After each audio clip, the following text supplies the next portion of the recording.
আসসালামু আলাইকুম। আন্তর্জাতিক বাংলা সংবাদে আপনাকে স্বাগতম। প্রথমে জানিয়ে দেব, অন্যদিকে ইসরায়েলের কয়েকটি অবস্থানে হিজবুল্লাহর রকেট হামলা। এদিকে 3 দিনে বস্ত্রচ্যুত 30,000-এরও বেশি মানুষ। সংবাদ শিরোনামের প্রথমে থাকছে হিজবুল্লাহর সদর দপ্তর লক্ষ্য করে বিমান হামলা। আরও জানিয়ে দেব, জাতিসংঘে স্থায়ী সদস্য পদে ভারতকে সমর্থন দিল যেসব দেশ। আবারও ইসরায়েলকে আরও $8.7 বিলিয়ন সহায়তা যুক্তরাষ্ট্রের। সর্বশেষ জানিয়ে দেব, যুক্তরাষ্ট্রে ক্ষমতার পালাবদল নিয়ে চরম অনিশ্চয়তায় জেনেলস্কি। এতক্ষণ শুনছিলেন সংবাদ শিরোনাম, এবার বিস্তারিত। তার আগে আমাদের ভিডিওটি ভালো লেগে থাকলে লাইক, কমেন্ট এবং সাবস্ক্রাইব করবেন এবং কে কোথা থেকে দেখছেন কমেন্ট করে জানিয়ে দেবেন। হিজবুল্লাহর সদর দপ্তর লক্ষ্য করে বিমান হামলা। লেবাননের রাজধানী বৈরুতে দক্ষিণাঞ্চল শহরতলিতে হিজবুল্লাহর কেন্দ্রীয় সদর দপ্তর লক্ষ্য করে তুমুল বিমান হামলা চালাচ্ছে ইসরায়েলি সেনাবাহিনী। হিজবুল্লাহর প্রধান নেতা হাসান নাসরুল্লাহ এই হামলায় আহত অথবা নিহত হয়েছে বলে আশঙ্কা করা হচ্ছিল, তবে তিনি বেঁচে আছেন ও সুস্থ আছেন, খবর বার্তা সংস্থা রাইটার্সের। হিজবুল্লাহর আল মানার টিভির খবরে বলা হয়েছে, হামলায় 4টি ভবন ক্ষতিগ্রস্ত হয়েছে এবং একের পর এক বিমান হামলায় হতাহত হয়েছে। বেসামরিক নাগরিকদের এলাকার অনেক ভেতরে রয়েছে হিজবুল্লাহর কেন্দ্রীয় কমান্ডার সেন্টার। হিজবুল্লাহর সদর দপ্তর লক্ষ্য করে লেবাননের রাজধানী বৈরুতে শুক্রবার হামলা চালায় ইসরায়েলি বাহিনী। ইসরায়েলের প্রতিরক্ষা বাহিনী IDF মুখপাত্র রিয়ার অ্যাডমিরাল ড্যানিয়েল হ্যাগারি জানিয়েছেন, বিমান বাহিনীর হিজবুল্লাহ প্রধান সদর দপ্তর লক্ষ্য বস্তুতে পরিণত হয়েছে। তিনি দাবি করেন, বৈরুতের দাহিয়েতে বেসামরিক ভবনের নিচে সদর দপ্তরটি তৈরি করা হয়েছিল। 3 দিনে বস্ত্রচ্যুত 30,000-এরও বেশি মানুষ।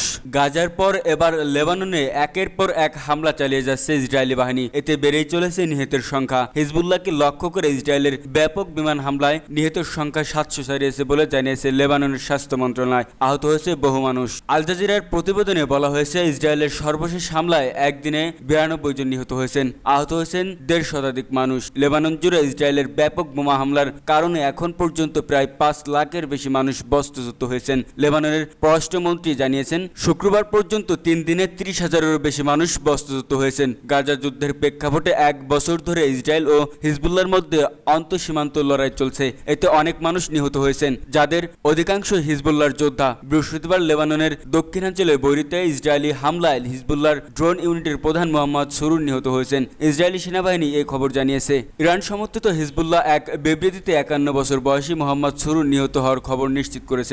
এর আগে ইসরায়েলি সেনাবাহিনী এক বিবৃতিতে তাদের যুদ্ধ বিমান সুরুরকে লক্ষ্য করে হামলা চালায়, এতে তিনি নিহত হন। এছাড়া ইসরায়েলের নৃশংস হামলায় ইতিমধ্যে লাখ লাখ মানুষ বস্ত্রচ্যুত হয়েছেন। হিজবুল্লাহ বলেছে, তারা হামাসের সমর্থনে কার্যক্রম চালাচ্ছে এবং গাজায় যুদ্ধবিরতি নিশ্চিত না হওয়া পর্যন্ত তারা থামবে না। দুটি সংগঠনই ইরান সমর্থিত।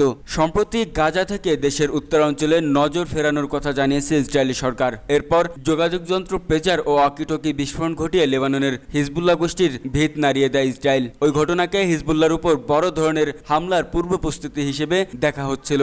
এর মধ্যে গত সোমবার থেকে গোটা লেবানন জুড়ে নির্বিচার হামলা শুরু করে ইসরায়েলি বাহিনী। সবচেয়ে বেশি হামলা হয় হিজবুল্লাহর অধ্যুষিত দক্ষিণাঞ্চলে। লেবাননের গণমাধ্যম বলছে, স্থানীয় সময় সোমবার সকাল 6:30টায় ইসরায়েলের বিমান হামলায় প্রথম ঢেউ শুরু হয়। লেবাননের দক্ষিণাঞ্চলের সিডন, মার্জেউন, নাবাটিয়ে, বিনোদ, জেভিল, জেজ্জিন ও জাহারানি এবং পূর্বাঞ্চলীয় বেকা উপত্যকায় জাহালে, বালবেক ও হারমাল জেলার কয়েক ডজন শহর ও গ্রাম খোলা জায়গাকে লক্ষ্য করে দিনভর হামলা চালায় ইসরায়েল। দখলদার ইসরায়েলি হামলায় এখন পর্যন্ত 700-র বেশি মানুষ নিহত হয়েছেন, আহত হয়েছেন কয়েক হাজার মানুষ। এর মধ্যে সোমবার একদিনেই নিহত হয়েছেন 492 জন। ইসরায়েল ও হিজবুল্লাহর পাল্টাপাল্টি হামলার জের ধরে গোটা মধ্যপ্রাচ্যে সংঘাত ছড়িয়ে পড়ার আশঙ্কা দেখা দিয়েছে। ইসরায়েলের এই অপরাধের জবাবে ইরান নিশ্চুপ থাকবে না বলে হুঁশিয়ারি দিয়েছে দেশটির পররাষ্ট্রমন্ত্রী আব্বাস আরাগসাই। এমন পরিস্থিতিতে যুক্তরাষ্ট্র, যুক্তরাজ্য, ফ্রান্স সহ 12টি দেশ হিজবুল্লাহর সঙ্গে 21 দিনের যুদ্ধবিরতির প্রস্তাব দিলে তা প্রত্যাখ্যান করে ইসরায়েল। উল্টো ইসরায়েলের প্রধানমন্ত্রী বেঞ্জামিন নেতানিয়াহু তার সামরিক বাহিনীকে সর্বশক্তি দিয়ে লেবাননের হামলা চালিয়ে যাওয়ার নির্দেশ দেন। তবে একদিন যেতে না যেতেই তিনি আবার প্রস্তাব মেনে নেওয়ার পক্ষে কথা বলেন। ইসরায়েলি সংবাদ মাধ্যম টাইমস অফ ইসরায়েলের প্রতিবেদন অনুসারে যুক্তরাষ্ট্রের স্থানীয় সময় বৃহস্পতিবার গভীর রাতে নেতানিয়াহু বলেছে, তিনি যুক্তরাষ্ট্র প্রস্তাবিত অস্থায়ী যুদ্ধবিরতির সঙ্গে একমত। ইসরায়েলের কয়েকটি অবস্থানে হিজবুল্লাহর রকেট হামলা। লেবাননের সশস্ত্র গোষ্ঠী হিজবুল্লাহ ইসরায়েলের কয়েকটি অবস্থানে রকেট হামলা চালিয়েছে। হিজবুল্লাহর এক ঘোষণায় জানায় যে লেবাননের শহর ও সাধারণ মানুষের উপর ইসরায়েলের বর্বর আক্রমণের জবাব হিসেবেই এই হামলা চালানো হয়। হিজবুল্লাহ জানিয়েছে তারা গ্যালিলির নিম্নাঞ্চলীয় এলাকা ইলানিয়া, মোসাব এবং হাইফা জেলার কিরিয়াত আতাতে ফাদি 1 রকেট দিয়ে হামলা চালিয়েছে। ফাদি 1 একটি 220 মিমি ক্যালিবার রকেট যা মাল্টিপল রকেট লঞ্চার থেকে ছোড়া হয় এবং এর সর্বোচ্চ পাল্লা 80 কিলোমিটার বা 49 মাইল। লেবাননের আল মায়াদিন টেলিভিশন চ্যানেল জানায় শুক্রবার দক্ষিণ লেবানন থেকে দখলকৃত ফিলিস্তিনি ভূখণ্ডের দিকে মাধ্যম পরিসরে রকেট ছোড়া হয়। এ বিষয়ে ইসরায়েলি সামরিক বাহিনীর মুখপাত্র জানান লেবানন থেকে 10টি রকেট হাইফা আঘাত হানে, যার ফলে উত্তর উপকূলীয় শহর ও আশেপাশের এলাকাগুলোতে সাইরেন বেজে ওঠে। হিব্রু ভাষার মিডিয়া হারেস জানায় উত্তর ইসরায়েলের হাইফা, আক্কা, টি বেরিয়াস, গোলান হাইটস এবং জর্ডান ভ্যালি এলাকায় শতাধিক সতর্ক সাইরেন শোনা গেছে এবং হাইফায় কয়েকটি রকেট আঘাত এনেছে, যা কিছু লোকের আহত হওয়ার কারণ হয়েছে।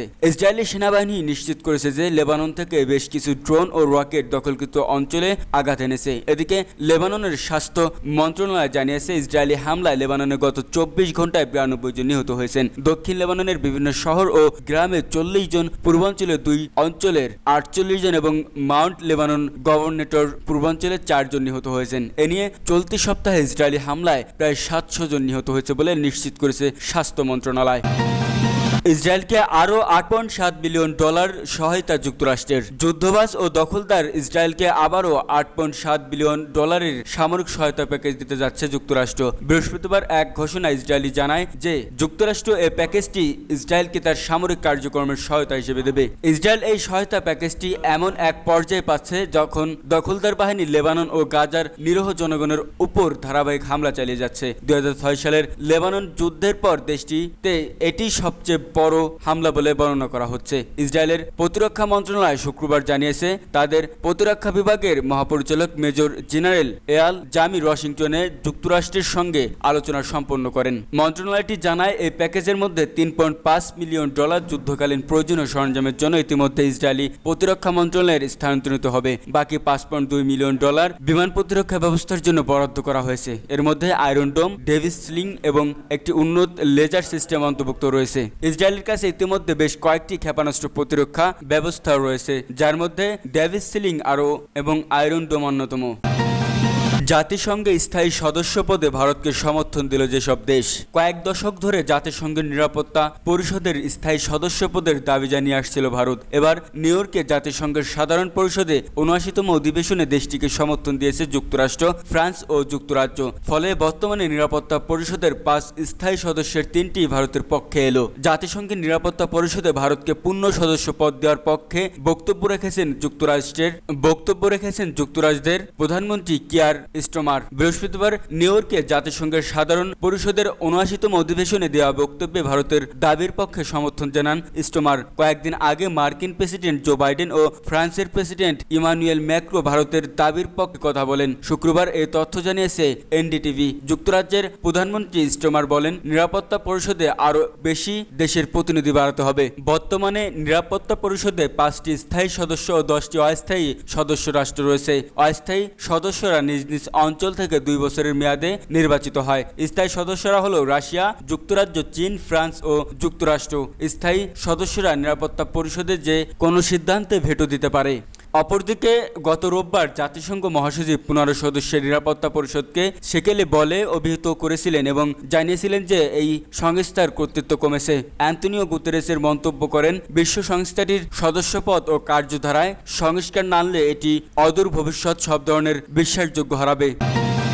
যুক্তরাষ্ট্রে ক্ষমতার পালাবদল নিয়ে চরম অনিশ্চয়তায় জেলেনস্কি। বিদায়ী মার্কিন প্রেসিডেন্ট জো বাইডেনের সঙ্গে শেষবার হোয়াইট হাউসে দেখা করেছেন ইউক্রেনের প্রেসিডেন্ট ভলোদিমির জেলেনস্কি। প্রায় শেষবারের মতো ইউক্রেনের জন্য বাড়তি $240 কোটি সামরিক সহায়তা মঞ্জুর করলেন বাইডেন। জানুয়ারি মাসে প্রেসিডেন্ট হিসেবে তার মেয়াদ শেষ হওয়ার আগে আরও $550 কোটি সহায়তার আশ্বাস দিলেও তিনি এরপর কে নতুন মার্কিন প্রশাসনের হাল ধরবে সে বিষয়ে অনিশ্চয়তার সত্ত্বেও বাইডেন বলেন, এখন আমরা ইউক্রেনের সঙ্গে সঙ্গে আছি, ভবিষ্যতেও থাকব।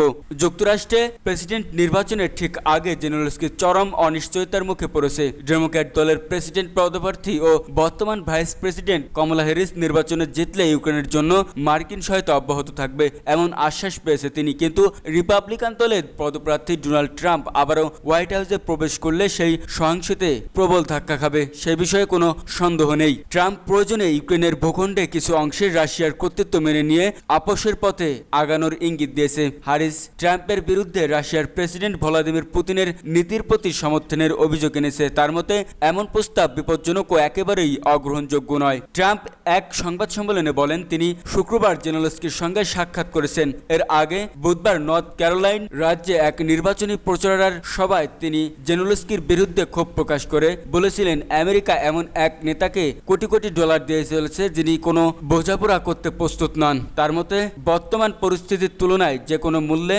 শান্তি চুক্তি করার অনেক ভালো। আমেরিকা সফরের শুরুতে জেনেলস্কি যেভাবে বাইডেনের সঙ্গে অস্ত্র কারখানার পরিদর্শন করেন, নির্বাচনের আগে এমন আচরণের সমালোচনা করেছেন ট্রাম্প। ইউক্রেনের জন্য মার্কিন যুক্তরাষ্ট্র তথা পশ্চিমা বিশ্বের সহায়তা যতটা সম্ভব ট্রাম্প প্রুভ করতে বাইডেনের প্রশাসন আগামী মাসে জার্মানিতে এক উচ্চ পর্যায়ের বৈঠকের পরিকল্পনা করছে। 50টিরও বেশি দেশের সহায়তার মধ্যে সমন্বয়ের মাধ্যমে ন্যাটোর নেতৃত্বে রাশিয়ার হামলা মোকাবিলায় ভবিষ্যতেও ইউক্রেনকে সাহায্য করার পথ খোলা রাখার চেষ্টা করছে বাইডেন। তবে তিনি জেনেলস্কির অনুরোধ মেনে রাশিয়ার গভীরে ক্ষেপণাস্ত্র হামলা ছাড়পত্র দেবে কিনা তা এখন স্পষ্ট নয়। ইউক্রেনের পূর্বে রাশিয়ায় বেড়ে চলা সাফল্যের মুখে জেলেনস্কি যুদ্ধের গতি বদলাতে এমন পদক্ষেপ নিতে বদ্ধপরিকর।